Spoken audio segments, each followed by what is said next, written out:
What happens in this committee after every mass shooting is Democrats propose taking away guns from law-abiding citizens, because that's their political objective.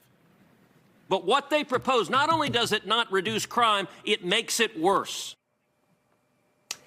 Senator Ted Cruz in yesterday's Judiciary Committee hearing on gun legislation.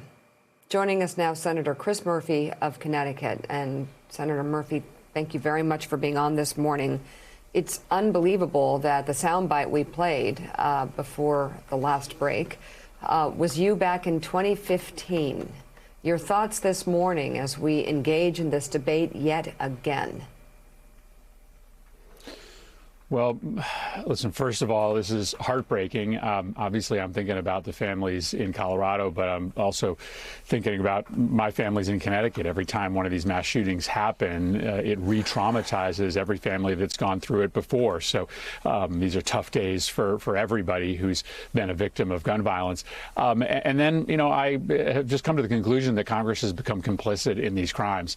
You know, when Congress doesn't act, it sends an unintentional but very real sign of endorsement to these would-be killers. It looks like we're approving the way in which they are managing their grievances because we don't do anything year after year. I will say that things have changed. You know, in 2013, we lost a background checks vote on the floor of the Senate because the NRA was really powerful and the anti-gun violence movement wasn't. Well, you know, in 2021, we control the House, we control the Senate, we control the presidency. We have a movement that's stronger than the gun lobby. So let's see what happens. We're going to work over the course of the next 2 weeks to try to bring a bill to the floor of the Senate to expand universal background checks. I know a lot of people count us out, think that the politics are still the same as they were a decade ago. I don't think they are. I've talked to a lot of Republicans that I don't think want to stay on the outside of this issue for the next 10 years. So we're going to work this thing really hard. Claire McCaskill.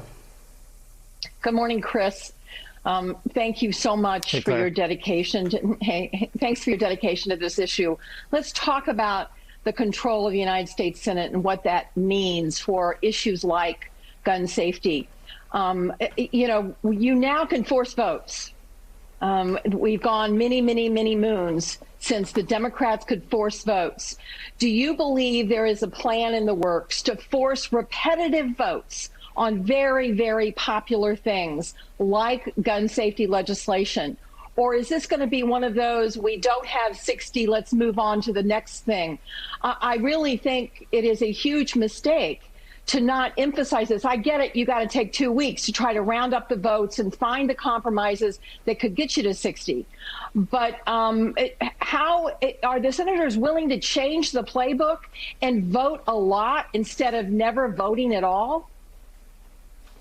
Well, I mean, Claire, I think it's a really good point because there's a host of interventions that have 90% public support. We focus on background checks because it's the most popular and it's the most impactful. But there are all sorts of other things that you could do, just strengthening laws on gun trafficking. You could close the so-called boyfriend loophole that allows for domestic abusers who have restraining orders to get their hands on guns.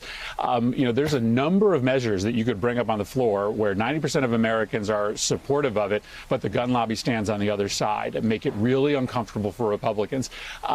As you know, Mitch McConnell, you know, refused to bring any of these bills before the floor for the last 5 years, and there was a reason for that.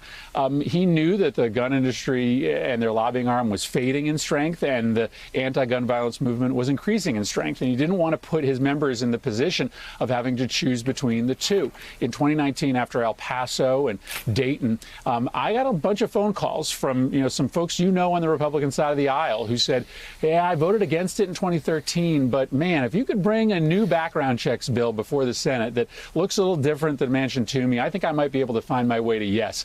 Let's make it uncomfortable for them, agreed, but let's also not throw out the possibility that if we make this vote attractive for Republicans, they may not want to continue to go up against the growing strength of the anti-gun violence movement. Senator Murphy, it's Jonathan Lemire. We wanted to turn you to the other big story you are currently grappling with, which, of course, is the border. You just made a trip there in recent days. I was hoping you could describe what you saw, whether you believe the media should have some sort of access to, so we can also document what is there for the American people. But also, biggest picture, what can be done about it right now? What should the administration policy be done to deal with this influx of migrants, in particular migrant children at the southern border? Well, I mean, first of all, I think it's important to get sort of the facts level set here. The Washington Post did a really interesting analysis of the data last night.